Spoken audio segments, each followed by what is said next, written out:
사도 바울이 지금 고린도전서 말씀에서 야, 십자가의 도가 너희들한테는 십자가의 말씀이 십자가의 복음이 멸망하는 자들에게는 어리석은 것이지만 구원받는 우리에게는 하나님의 능력이 된다 이러면서 그 지혜와 어리석음이라고 하는 것을 지금 18절로 25절까지 계속해서 이야기하고 있습니다. 도대체 그러면 우리가 알아야 되는 것, 우리가 먼저 생각해 봐야 하는 것이 무엇이냐면 그 십자가 복음이라고 하는 거. 뭐 많이들 이야기하잖아요. 십자가 복음이 먼저 서야 된다. 뭐 이렇게 이야기하기도 하고 천국이 어떤 곳이고 지옥이 어떤 곳인가라고 하는 것을 먼저 한번 생각해 봐야 돼요. 지옥하면 우리가 떠오르는 이미지가 뭐죠? 예, 꺼지지 않는 불. 그렇죠. 파이어. 꺼지지 않는 불이 활활 타오르는 거예요. 불이 계속 타도 꺼도 뭐 하는 거예요? 유황불못이 돼 가지고 꺼지지 않는 그곳을 뭐라고 우리가 생각하고 있죠? 예, 지옥. 그렇게 생각합니다. 근데 사실 지옥이 그러면 불이 계속 타고 있으니까 이거 뭐 하는 거예요? 불이 탄다라는 것은 산화작용이 일어나는 거예요. 산화작용이 계속 일어나는 그런 곳이 그러면 지옥일까요? 그렇진 않을 거잖아요. 그러면 천국은 어떤 곳일까요? 천국 하면 떠오르는 이미지가 뭡니까? 예, 황금집으로 되어 있고 길에도 뭐요? 아스팔트도 전부 다 황금으로 깔려져 있고 금면류관 쓰고 금면류관 너무 무거우면 목 디스크 올 수도 있어요. 막 이런 것들을 상상합니다. 천국이 지옥이 만약에 이런 곳이라면요 물질적인 것이잖아요. 근데 천국이라고 하는 곳, 지옥이라고 하는 것은요 더 높은 차원의 세계라는 거예요. 또 다른 차원의 세계가 바로 지옥과 천국이라는 거예요. 그래서 우리가 다 이해하려고 하지만 사실은 이해가 되지 않는 거예요. 우리가 살고 있는 이 세상을 무슨 차원이라고 그럽니까? 예, 3차원의 세계라고 그러죠. 뭐 조금 더 차원 높게 하면은 예, 4차원의 세계를 이제 슝 간다 뭐 이렇게 이야기하잖아요. 근데 과학자들이요, 수학자들이 차원을 계산해 보니까 자기들이 과학자들이 이 이해해낼 수 있는 차원이 한 70 몇 차원까지가 존재할 것이다. 그렇게 이야기한다고 그래요. 근데 우리는 어떻게 해요? 3차원의 세계밖에 살아가고 있지 않아요. 근데 더 높은 차원으로 간다라고 하는 것은 무엇을 통과해야 사실은 가능한 걸까요? 죽음이라고 하는 것을 통과해야 사실 가능한 거예요. 그래서 이 죽음이라고 하는 것을 통과해서 가는데 그 죽음이라고 하는 것을 통과해서 가는 그 곳 가운데에 천국이라고 하는 곳이 있고 지옥이라고 하는 곳이 있어요. 근데 천국은 어떤 곳입니까? 천국은요. 하나님의 그 사랑이 하나님의 그 용서가 하나님의 은혜가 미치는 곳이 천국이에요. 그럼 지옥은 어떤 곳이죠? 그 하나님의 은혜와 사랑과 용서와 그것이 미치지 못하는 곳이 지옥인 거예요. 하지만 4차원을 살아가고 3차원의 세계를 살아가는 우리에게 또 다른 차원을 이해하는 거 쉽지 않습니다. 한번 생각해 보세요. 개미가 있어요. 개미는 몇 차원을 살아갈까요? 과학자들이요. 개미 2차원을 살아간대요. 그래서 개미에게 가가지고요.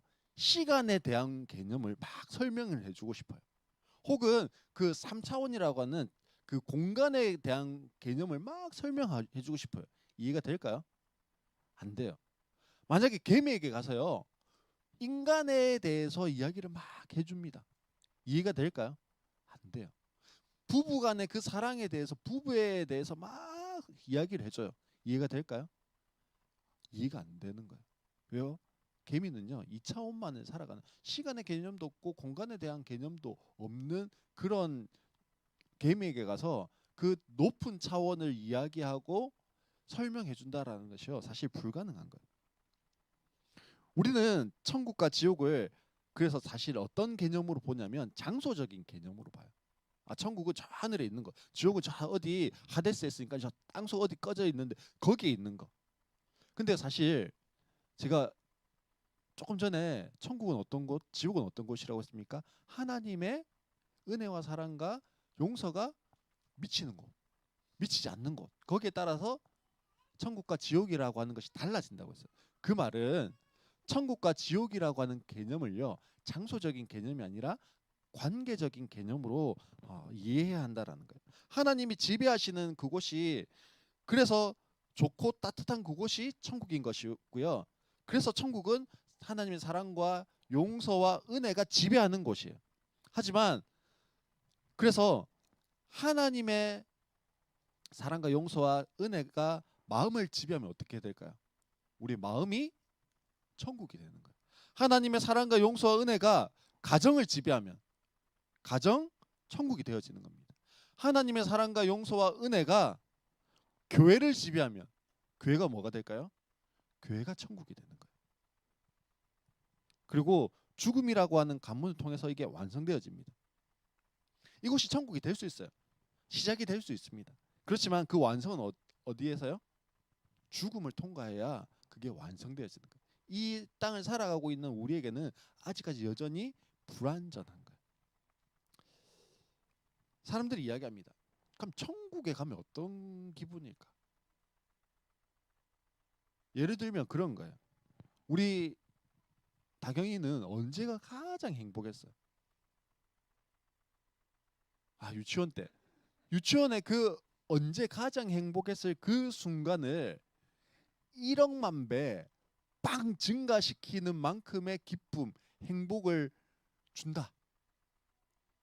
그리고 그게 잠깐 있다가 없어지는 게 아니고 그 행복했던 순간을 1억만 배만큼 쭉 늘렸는데 그게 영원히 지속된다. 이게 뭐라고요? 예를 들면 그게 천국이에요. 반대로 우리가 가장 고통스러울 때가 있잖아요. 가장 고통스러운 때를 1억만 배 증가를 빵 시켜요. 그리고 그거를 계속 지속시킨다. 그게 뭐라고요? 지옥이에요. 그런데 우리가 예수님의 생각을 받아들이기 힘든 이유가 있어요. 아니, 우리는 인생이라고 하면 태어나서 죽는 것까지를 뭐라고 그럽니까? 인생 이렇게 부릅니다. 그래서 이 인생을 일생이라고 부르죠. 근데 사실은요, 우리 인간은 한 번을 살아가는 것이 아니고요. 이 삼생을 살아갑니다. 몇 생을 살아간다고요? 삼생을 살아가요. 첫 번째 일생이 뭘까요? 그러면 일생은요. 엄마 뱃속에 있는 10달이 일생이에요. 일생. 첫 번째 삶이에요. 그러면 두 번째는요. 엄마 뱃속에서 나와서 죽을 때까지. 그래서 우리가 이 땅을 살아가는 걸 무슨 삶이라고 그래요? 이생을 살아간다 하잖아요. 이게 우리의 이생의 삶입니다. 그러면 제가 삼생이라고 했는데 세 번째 삶은 뭘까요? 예, 영원을 살아가는 게 바로 삼생입니다. 영생이라고 그러죠. 성경에서는. 예수님은 계속해서 영생에 대해서 말씀하십니다. 인생은 뭘 준비하는 시간일까요? 그러면 영생을 준비하는 시간이에요. 영생도 잘 이해가 되지 않습니다. 영원히 죽지 않는 것이 아닙니다. 그런데 영생도 무엇으로 이해해야 되냐면 관계로 이해해야 되는 거예요. 우리의 모든 사랑의 관계는 죽음에서 끝이 날까요, 안 날까요? 나요. 아무리 그 사랑이 넘치는 부부라 할지라도요. 죽고 나면 그 사랑의 관계가 지속될 수 있습니까? 물론 기억하고 그리워하는 건 하죠. 근데 그 사랑의 관계가 지속되진 않아요. 아무리 애달파하는 자녀와 부모의 관계를 할지라도요. 그 관계가 언제 끝나요? 죽고 나면 끝나요. 한쪽이 죽고 나면. 그렇죠. 근데 하나님과의 사랑의 관계는요. 죽으면 끝날까요? 하나님과의 사랑의 관계는요. 죽어도 끝이 안 나는 거예요. 그렇기 때문에 뭐라고 부르냐면 영생 그렇게 부르는 겁니다. 이 질문 그래서요. 첫 번째 제가 제일 처음에 서두에 드렸던 오늘 죽으면 천국 가냐 지옥 가냐. 서영아, 이거 만약에 오늘 죽었어. 천국을 갈까 지옥을 갈까? 예? 그러게요. 네. 서유리는요? 왜요? 왜? 왜? 왜? 어, 왜 천국 가?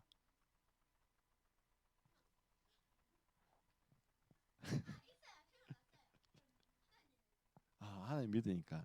사실 이 질문을 받으면 우리 스스로 좀 자신이 없어질 수 있습니다. 왜 자신이 없을까요? 내 마음을 내가 잘 알잖아요. 내 마음을 보면 아직도 누구 미워하고 막 누구 어떤 상황만 되면 막 화가 일어나고 분노가 일어나고 그런 내 마음을 내가 잘 알아요. 그리고 내 인격을 내가 잘 알잖아요. 내 같은 사람이 천국 가면 뭐 이런 마음이 우리 안에 있습니다. 그래서 우리 마음이 뭘까요? 내가 하는 행동 그걸로는 나 천국 갈 수 없을 것 같아. 그런 마음이 있는 거예요. 막연히 그래서 천국 가려면 뭐 해야 된다고 생각할까요? 착해야 가지. 착해야 천국 가는 거야. 이런 마음이 드는 거예요. 그래서 좀 어떤 사람들이 있냐면 야 교회 가자 예수 믿자 이러면 어떻게 이야기합니까? 야 내 좀 착해지고 나면 그때 갈게. 아니면 나 착해져야 되니까 지금은 조금 있다가 나중에 좀 늙으면 그때 갈게. 그렇게 이야기해요. 저희 아버지도 늘 이야기하셨던 게요. 내가 저희 어머니 바지가리 붙잡고 천국 가면 되지. 뭐 이렇게 이야기하셨고요. 아니면 나 죽기 전에 열심히 네 주를 가까이 하다가 그 다음에 그때 가서 죽기 한 며칠 전에 주를 찾을게. 뭐 이렇게 이야기하셨어요. 근데 에베소서 2장 8절로 9절까지 말씀해 보면요. 이렇게 돼 있습니다. 너희는 그 은혜에 의하여 믿음으로 말미암아 구원을 받았으니 이것은 너희에게서 난 것이 아니요 하나님의 선물이라 행위에서 난 것이 아니니 이는 누구든지 자랑하지 못하게 함이라 하나님이 구원을 선물로 주셨다 그렇게 말씀합니다. 그러면 선물의 가장 큰 특징은 뭘까요? 서진아. 예, 공짜예요, 공짜. 물론 예, 그 앞뒤로에 뭔가가 있긴 하죠, 사실은. 근데 선물의 가장 큰 특징은요. 그냥 거저 주는 거 공짜예요. 내가 만약에 일을 해서 받았어요. 이게 뭐예요? 대가예요, 대가. 서진아 좀 잘 봐줘. 이러면서 줬어. 이거 뭐예요? 뇌물이에요. 근데 선물은 그것과 상관없이 예, 제가 서율이한테 생일 선물을 줘요. 왜 줘요? 저거 선물을 주고 나면 내가 또 받을 걸 생각하는 거예요? 아니면 서율이가 너무 뭔가 잘해서 주는 거예요? 아니 그냥 주는 거예요. 왜요? 어떤 관계 안에 있으니까요. 자녀라고 하는 관계 안에 있으니까 그냥 주는 거예요. 하나님과 우리의 사이도 무엇이라고요? 관계 안에 들어와 있어요. 그 관계 안에 들어와 있기 때문에 공짜로 거저 주시는 거예요. 여기에 보니까 구원이 하나님의 선물입니다. 이렇게 이야기하고 있습니다. 이것을 강조하기 위해서 사도 바울이 여러 표현들을 썼어요. 이 구원이 선물이라고 하는데 이게 거저 주는 것 그것을 뭐라고 했냐면 은혜라고 했습니다. 은혜의 특징은 뭘까요? 은혜 좋은 예가 뭐가 있을까요? 은혜의 가장 좋은 예가요. 부모님이에요. 부모님이요. 얘를 낳아서 그때부터 뭐 합니까? 먹이고 입히고 재우고 하잖아요. 왜 해요? 나중에 청구서 보내려고요? 아니잖아요. 그냥 해줘요. 무엇이기 때문에요? 내 자녀이기 때문에. 그냥 해줍니다. 그게 뭐예요? 은혜를 주는 거죠. 은혜를. 사실 부부 사이만 해도요. 이 은혜가 있을까요, 없을까요? 있죠. 있긴 있는데 사실 부부 사이만 해도 기브 앤 테이크. 예, 네가 한 만큼 내가 돌려준다. 이 계산이 먼저 들어갑니다. 남편이 하는 만큼, 아내가 하는 만큼 내가 하는 거지. 뭐 이럽니다. 근데 구원은 뭐라고요? 그 계산이 빠진 은혜래요. 은혜로 주었기 때문에 구원이 우리에게서 난 것이 아니고 하나님의 선물입니다. 우리의 착한 행동이나 인격이 아니라는 거예요. 행위에서 난 것이 아니에요. 착한 행동에서 나온 것이 절대 아닙니다. 왜 구원이 하나님의 선물이 아니면 안 됩니까? 선물이 아니면 자격이 생기는 거예요. 자격이 있어야 뭐 할 수 있는 거예요? 구원받을 수 있는 거예요.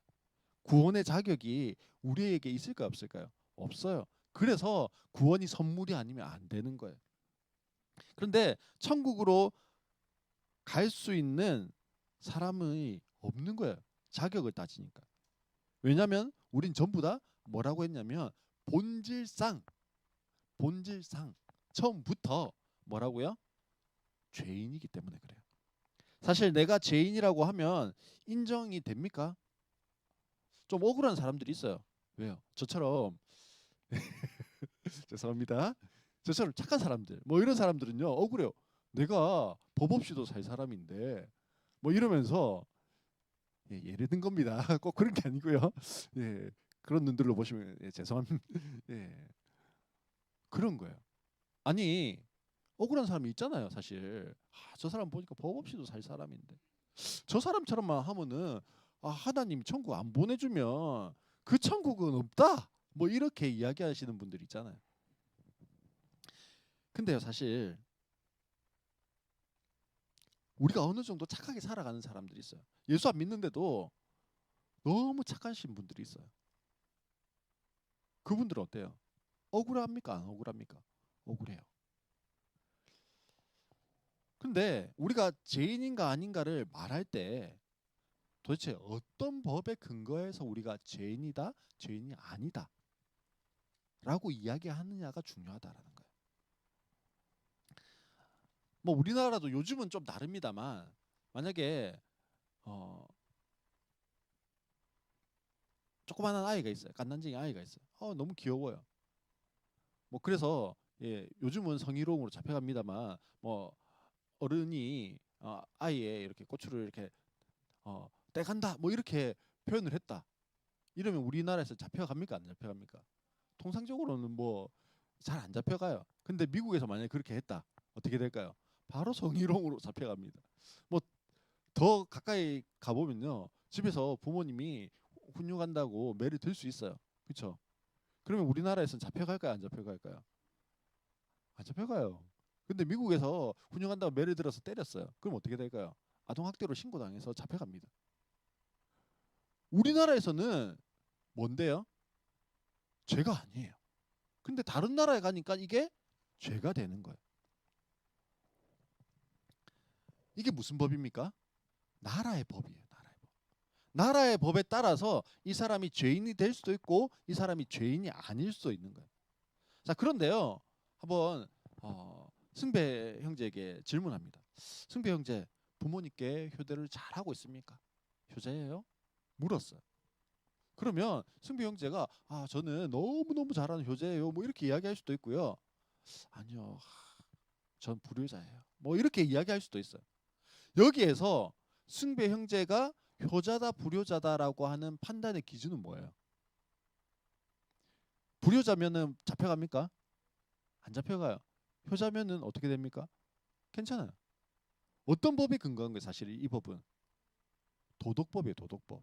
우리 간수법이라고 그러기도 하죠. 그냥 세상 법정에서 판사가 땅땅땅 니는 불효자 이래서 니는 징역 몇 년 이건 없어요. 근데 관습법적으로 보면 도덕법으로 보면 나는 부모님께 더 잘 뭐 이렇게 못 해드리니까 나 참 불효자야. 그렇게 이야기할 수 있다라는 거예요. 그러면 나라의 법보다 더 높은 차원이 어떤 법입니까? 도덕법이에요, 사실은. 그 법에 비추어서는 내가 죄인이 될 수 있는 거예요. 불효하는 죄인. 근데 나라법으로는 난 죄인이 아니에요. 아니에요. 그러면 나라법, 그다음에 도덕법, 그 위에 또 다른 차원의 법이 있는데요. 그게 하나님의 법이에요. 하나님의 법. 말씀의 법이죠. 하나님의 법의 차원에서 우리를 딱 봤을 때 나는 무엇일 수 있는 거예요? 죄인일 수 있는 거예요. 그래서 성경은 뭐라고 이야기합니까? 모든 사람이 죄를 범하였음에 즉 모든 사람이 뭐라는 거죠? 죄인이다. 그렇게 말씀하고 있는 겁니다. 하나님의 법에서는요. 죄라는 것이 행동뿐 아니라 더 높은 차원이라고 했죠. 내 말과 내 생각까지도 전부 다 뭘로 여기시냐면 판단의 기준으로 여기세요. 그래서 우리가 누군가를 죽도록 미워합니다. 그 죄 아니에요. 나라에서 잡아갑니까? 안 잡아가요. 저거 쥐기 보고 싶다. 이 말을 했어요. 경찰이 와가지고 당신 그런 말 했으니까 잡아가요? 안 잡아가요. 물론 뭐 협박죄 이런 거는 될 수 있겠습니다만 분위기에 따라서는 만약에 생각으로 저거 한 대 쥐 받고 싶은데 뭐 이런 생각을 했다고 해서 폭력죄 뭐 이렇게 해가지고 잡혀갑니까? 안 잡혀가요. 근데 예수님 뭐라고 말씀하신 줄 아세요? 네가 형제를 향해서 라가 이 바보야 이 멍청아 이렇게 이야기하는 사람은 차라리 연자 맷돌 이렇게 큰 맷돌을 목에다 줄 해갖고 감고 어디에 뛰어들으라고요? 그냥 바다에 빠져 죽으라. 그게 낫다. 그렇게 말씀하고요. 여자를 보고 음욕을 품는 사람, 생각으로 와, 저 여자 이쁜데 이렇게 생각하는 사람은 뭐 한 거라고요? 이미 간음한 것이다. 아니, 말했을 뿐인데, 생각했을 뿐인데 우리를 향해서 뭐라고 이야기하십니까? 죄인이야. 너 죄인이야. 그렇게 말씀하신다는 거예요.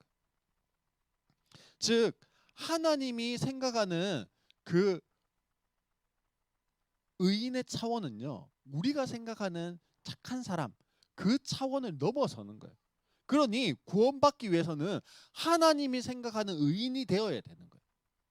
그 의인이 될 수 있는 자격을 따지고 보니까 이 땅 가운데 살아가는 존재들이 그 하나님의 의인의 조건에 맞는 사람이 있었을까요? 없었을까요? 한 명도 없었어요. 그래서 성경에 보면 의인은 없나니 한 사람도 없다라고 성경이 이야기하고 있는 거예요. 하나님의 조건으로는요, 의인이 한 명도 없는 빵명이에요. 빵명.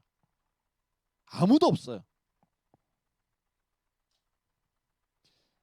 그래도 억울할 수 있습니다. 아니, 그래도 억울할 수 있어요. 그래도 그렇죠. 저 사람 진짜 착한데 너무한 거 아니에요?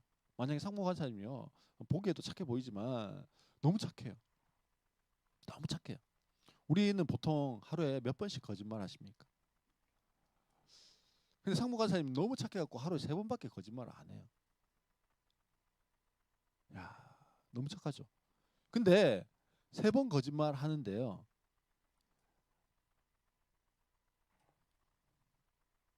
한 달이면 대충 몇 번입니까? 뭐 90번, 뭐 100번이라고 잡고요. 계산하기 쉽게. 70까지를 살아요.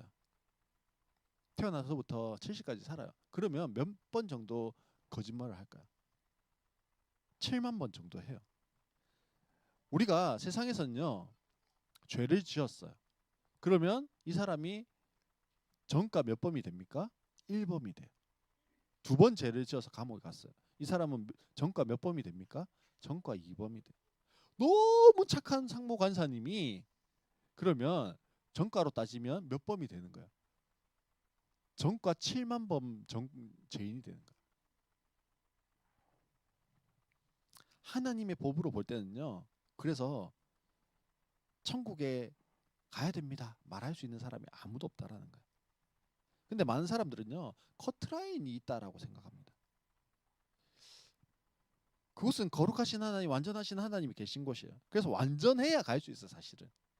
근데 야, 나는 그런 거 있죠. 시험 쳤는데 70점 이상이 커트라인인데 나는 그래도 쟤는 60점으로 떨어졌어. 근데 나는 65점으로 떨어졌어. 뭐 이거하고 똑같은 거예요. 65점으로 떨어지나 69점으로 떨어지나 10점으로 떨어지나 떨어졌습니까? 안 떨어졌습니까? 떨어지는 건 똑같아요. 그러니 합격했냐 불합격했냐 요 결과에는 변함이 있습니까? 없습니까? 없어요. 천국 갈 수 있냐 못 가냐, 내가 이 사람보다 50보 앞에 가 있냐 100보 앞에 가 있냐 아무 소용이 없습니다. 그만큼 내가 착했고 내가 그만큼 노력했고 그만큼 수고했고 봉사했고 아무 소용이 없어요. 하나님 보실 때는 니도 죄인 얘도 죄인. 누구만 갈 수 있어요? 의인만 들어올 수 있어. 우리끼리 나보다 못한 사람, 법 없이 살 사람 이렇게 말하는 수 있지만 하나님의 기준에서 보면요, 그냥 다 같이 뭐 없는 사람요, 자격이 없는 사람들입니다. 모든 사람이 죄를 범하였으면 하나님의 영광에 이를 수 없다라고 성경은 이야기합니다. 그래서 한 사람이라도 천국에 간다면 그 사람은 뭘로만 갈 수 있는 거예요? 은혜로만 갈 수 있는 겁니다. 그래서 구원이 하나님의 선물일 수밖에 없는 거죠.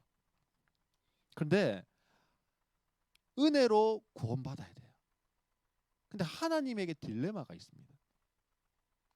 하나님께서 이 구원을 선물로 주시는데 딜레마에 빠지셨어요. 어떤 딜레마에 빠지셨을까요? 하나님은 사랑이세요. 하나님은 사랑이시라 그렇게 말했어요, 성경에서. 그래서 뭐 하시는 분입니까? 우리를 구원하시기를 원하시는 분입니다. 우리를 구원하고 싶어요. 근데 하나님에게 또 다른 성품이 있습니다. 죄를 결코 함께 하실 수 없는 공의라고 하는 성품이 있어요. 공의로우신 하나님과 사랑의 하나님이 빵 부딪히는 거예요. 하나님은 하나님의 그 법을 스스로 깨실 수 없는 분이세요. 왜요? 공의로우시기 때문에. 근데 하나님 사랑이 있어요. 너무 구원하고 싶어요. 근데 공의가 있으니까 법대로 해. 하니까 아무도 올 사람이 없는 거예요. 이 딜레마에 계시는 겁니다. 그래서 하나님 선택하신 게요, 오늘 사도 바울이 이야기하는 하나님의 어리석음이에요. 하나님의 어리석음을 선택하셨어요. 그게 십자가의 복음이 멸망하는 자들에겐 그냥 어리석은 거예요. 근데 구원을 얻는 우리에게는요, 그 하나님의 어리석음이 무엇이 되는 거예요? 능력이 되는 겁니다. 어떻게 능력이 됩니까? 몇 번 예를 든 적이 있는 것 같아요. 의로운 왕이 있었습니다. 크레타의 섬에 아주 의롭고 법대로 하는 왕이 있었어요.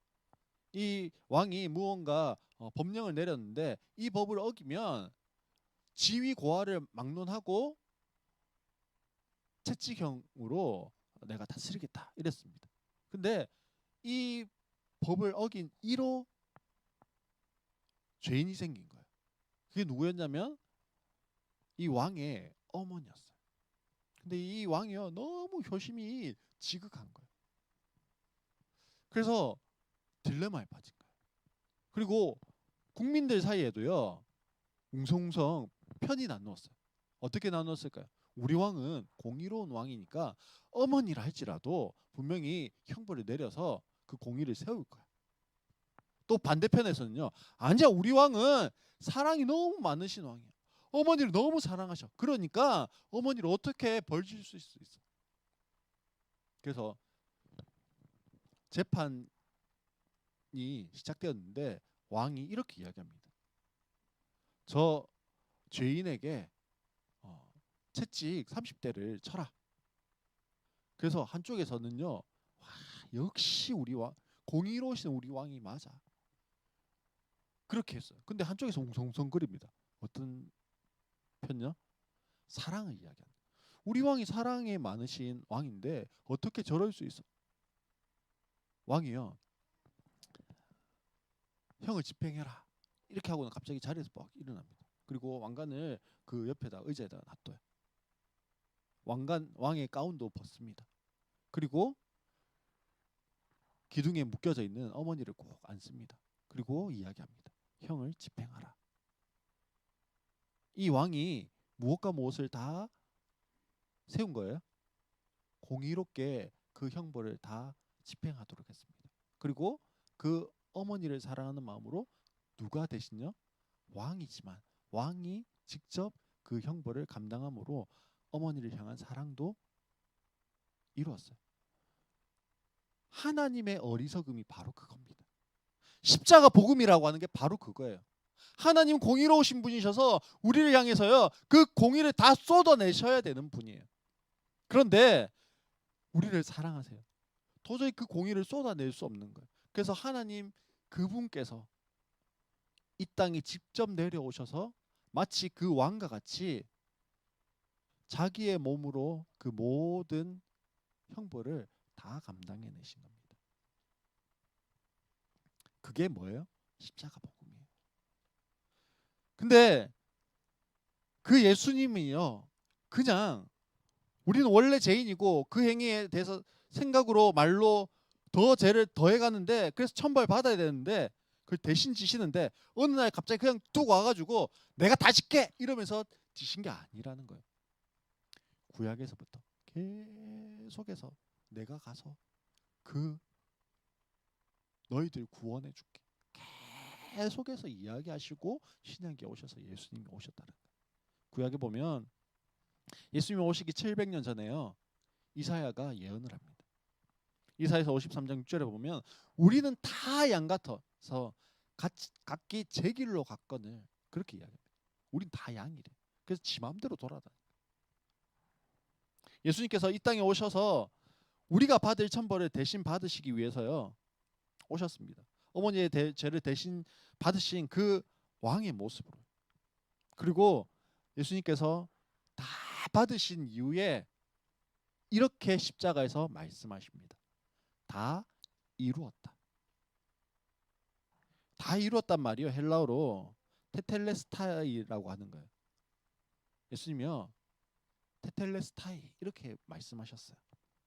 이 뜻이요 무슨 뭐냐면 빚을 졌잖아요. 빚을 진 사람이 이제 다 갚고 나면 뭐 하는 거예요? 와, 이제 빚 다 갚았다. 그 말 할 때 테텔레스타이 이렇게 이야기합니다.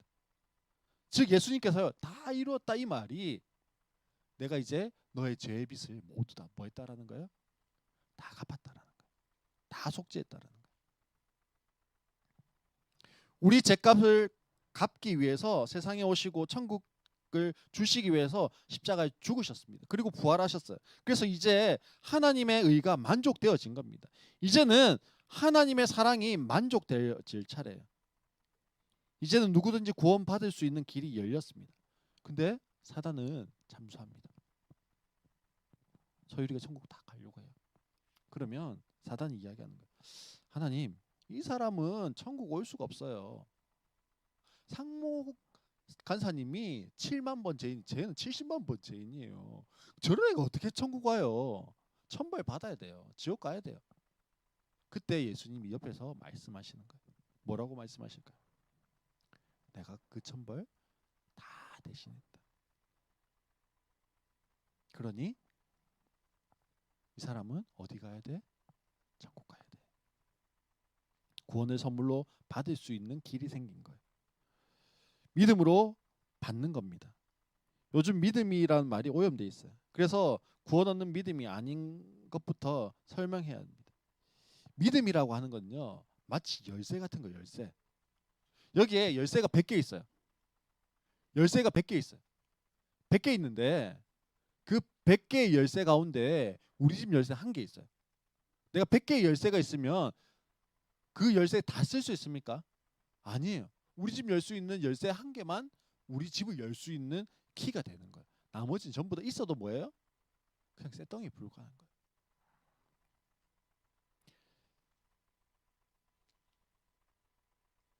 믿음에도 동일하게 적용됩니다. 지식이 많이 있어요. 믿음에 대한 지식이 많이 있습니다. 나는 신이 있는 걸 믿어요. 안 믿지 않아요. 신이 있어요. 하나님이 있어요. 천국이 있는 걸 믿어요. 신이 존재해요. 사실 신은 없다, 신은 죽었다 이 말은요 한 르네상스 이후에 인본주의가 들어오고 난 뒤에 그렇게 오래되지 않았어요. 그 전까지는 적어도 무엇을 믿었어요? 신은 있다, 여기에서 시작했어요. 그 신이 어떤 신이냐, 하나님이 다른 신이냐, 요거 차이였지 신은 있다, 여기에서 출발했습니다. 성경에 보면 뭐라고 이야기합니까? 귀신도 예수님 보고 당신은 하나님 아들이십니다 이러면서 알아봐요. 인정합니다. 그러면 귀신이 천국 갈까요? 구원 받을까요? 아니에요. 하나님 안다고 그 지식이 있다고 해서 구원받는 게 아니라는 거예요. 지식이 필요하지만 그것이 우리를 구원하지는 못해요. 다음으로 어떤 믿음이 있냐면 현세적인 믿음이 있습니다. 지식적인 믿음도 구원받을 수 없지만 현세적인 믿음도 구원받을 수 없어요. 하나님은 너무 좋으신 분이니 간절히 구하면요 주십니다. 기도하면 응답이 있어요. 와, 내가 사업이 성공했어요. 내가 좋은 직장에 갔어요. 좋은 아내, 좋은 남편 만나고 결혼했어요. 좋은 학교에 갔어요. 기도해가지고 응답을 받았어요. 그게요, 내가 구원받는 거라고 착각하면 안 돼요. 내가 지금 이 땅에서 잘 되어진 것이 구원의 조건은 아니에요. 물론 구원받은 자에게 하나님이 은혜로 보너스로 뭘 주실 수는 있어요? 현세적인 복을 주실 수 있습니다. 그리고 하나님 부여하신 분이시기 때문에 당신 자녀들이 그렇게 되기를 원하십니다. 그렇지만 그렇기 때문에 내가 구원받을 수 있어라고 이야기할 수는 없다라는 거예요. 예수님 뭐라고 이야기하죠? 오직 나를 믿으라고 말씀하십니다. 사람의 어떤 행위와 노력과 그 거룩이 아니라 나를 믿는 그 믿음이 구원한다라고 이야기하십니다. 어떤 사람들은요, 근데 계속해서 무엇을 중요시 생각하냐면 행위를 중요하게 생각해요. 내가 담배 안 피우면, 술 안 마시면, 제사 안 드리면 내가 그때 교회 가야지. 근데 그것과 상관없이 주님은 뭐라고 말씀하십니까? 수고하고 무거운 짐진 자들아 다 내게 오라. 그렇게 말씀하십니다. 내가 천국 갈 수 있는 것은요, 예수님이 나의 죄값을 치르셨다고 말씀하시기 때문에 이제는 신뢰 대상을 나에게서 예수님에게로 옮겨야 하는 거예요. 많은 사람들이 예수 믿는다라고 하고 십자가 복음을 보다 정확히 한다라고 말하는 이유가 답답하기 때문에 그래요. 자기들이 받은 구원이 너무 좋은데, 야, 복음이 뭐야? 십자가가 뭐야? 십자가 복음이 뭐야? 이야기하면요, 잘 몰라요. 그래서 뭐 하는 겁니까? 가정교회를 하는 교회들은 그래서 이거를 잘 설명해 줄 수 있는 예수 영접 모임이라고 하는 것으로 초대하는 거예요. 그리고 그곳에서 십자가 복음을 들으라는 거예요. 그리고 예수님을 영접하는 시간을 가지라는 거죠.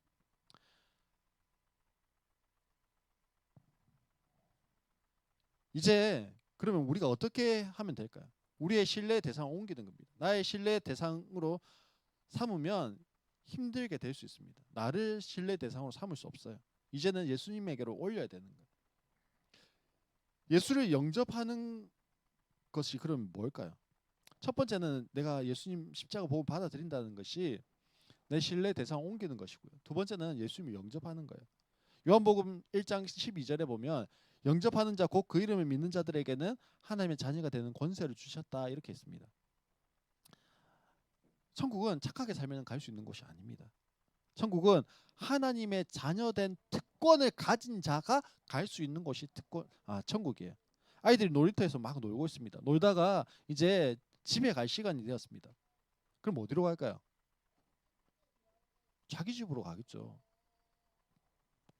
부모가 부르는 곳이 자기 집입니다. 하나님의 자녀된 사람들이요, 이 세상 다 마치고 나면 어디로 갑니까? 하나님 아버지가 계시는 그곳, 하나님 아버지가 부르시는 그곳으로 가게 되어집니다. 그곳이 어디예요? 아버지의 집이에요. 그곳이 어디입니까? 천국입니다.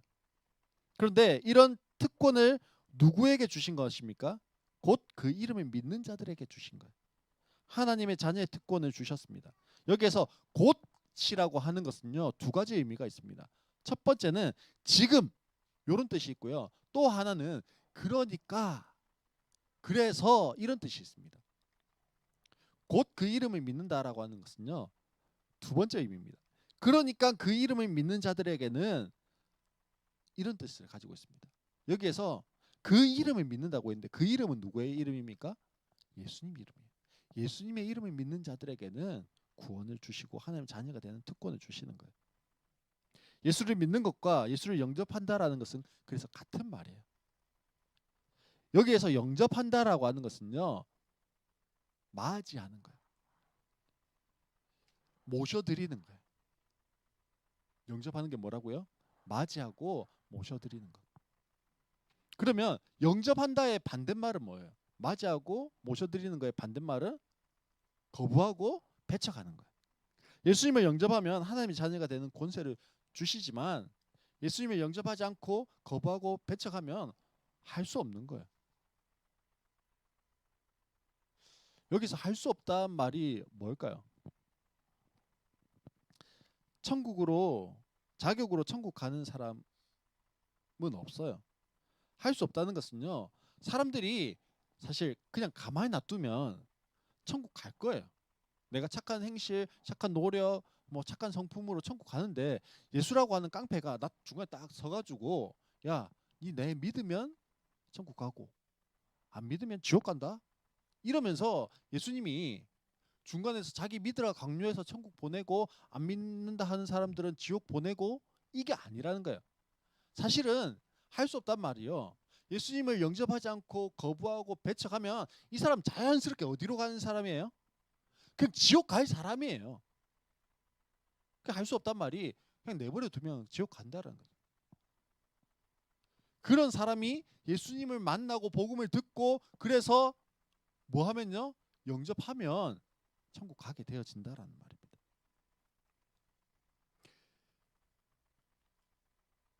누군가 만약에 암이 걸렸어요. 그럼 의사 선생님이 당장 수술하면 살 수 있지만 수술하지 않으면 죽습니다.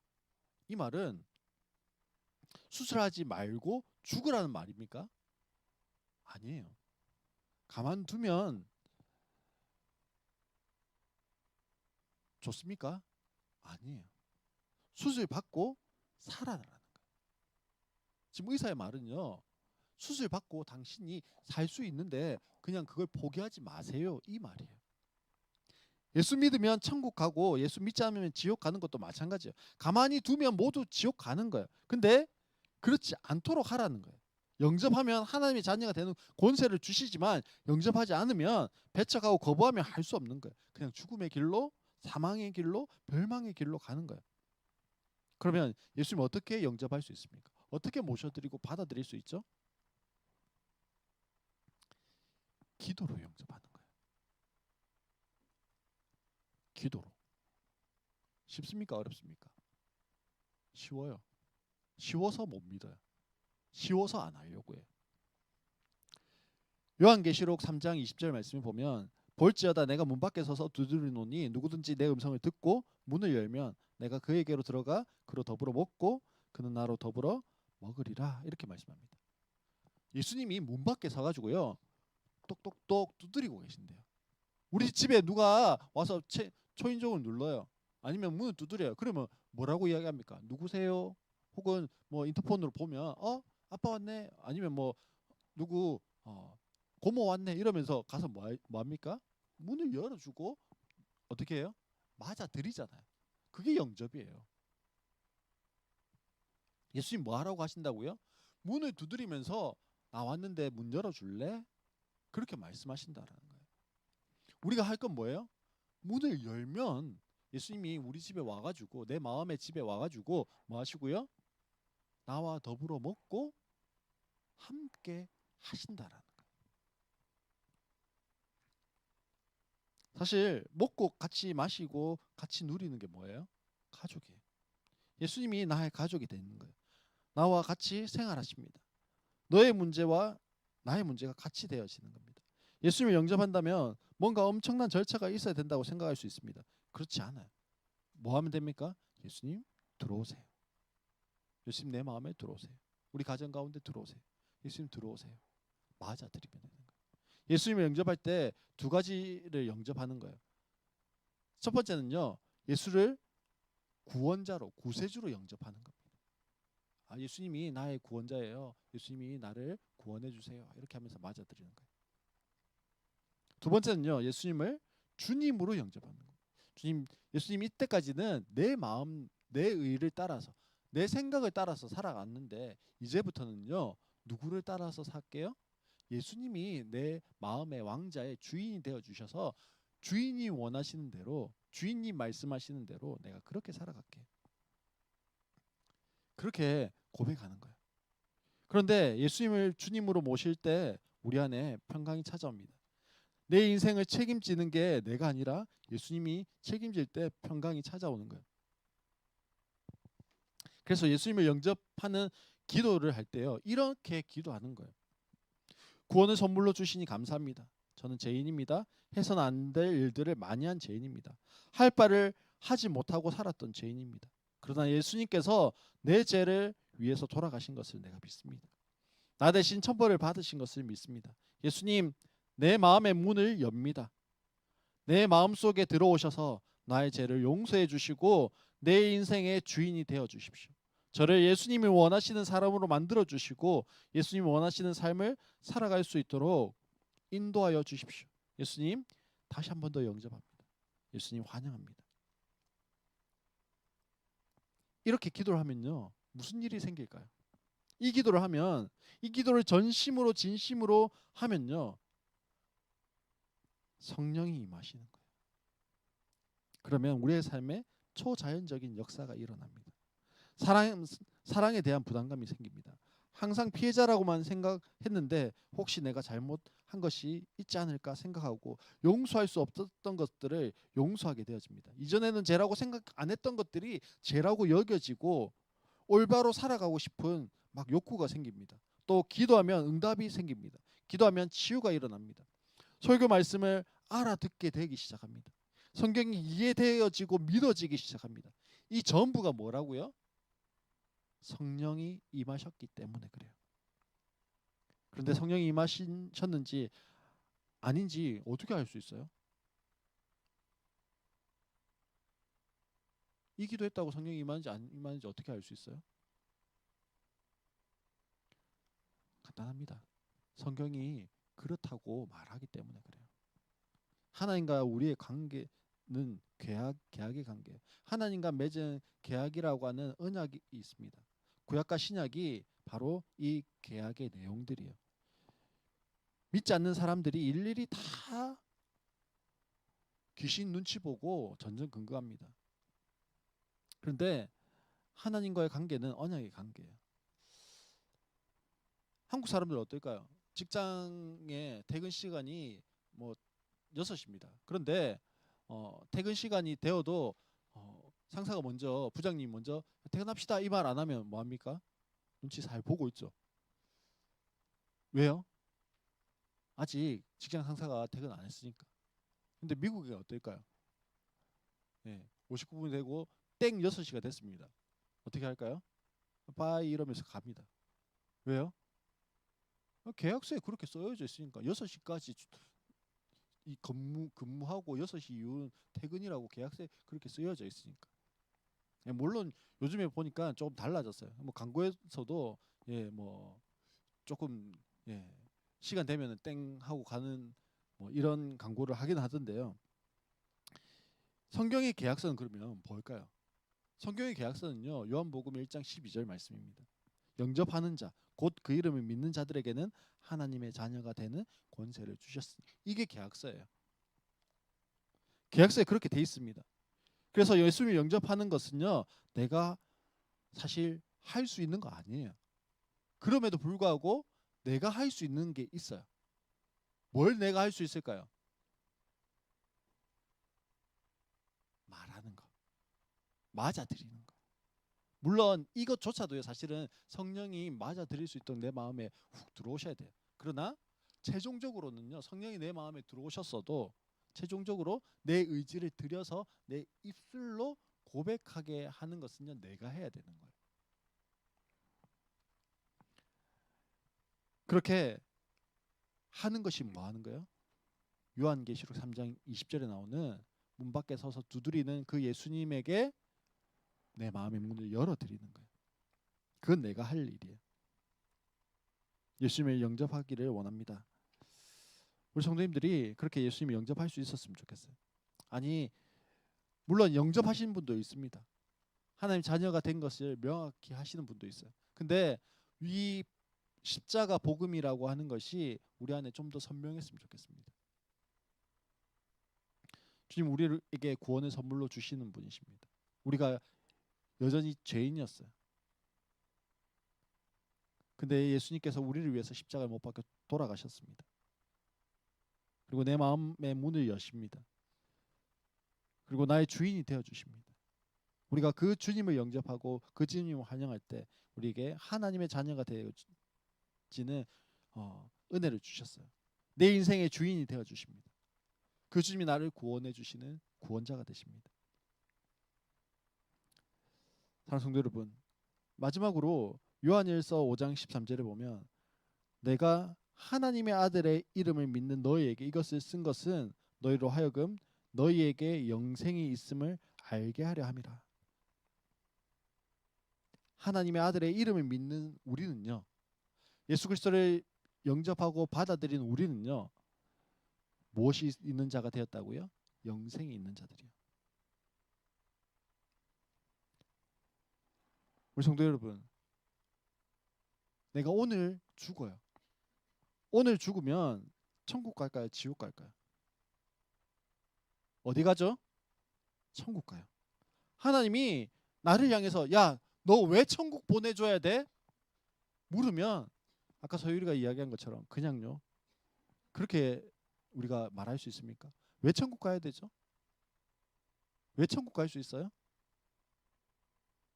나는 예수님을 영접한 사람, 하나님의 자녀가 되는 특권을 가진 사람이기 때문에 가능한 겁니다. 우리가 그 믿음, 그 복음을 다시 한 번 더 선명하게 하는 그런 우리 모든 성도님 되시기를 주의 이름으로 축원합니다.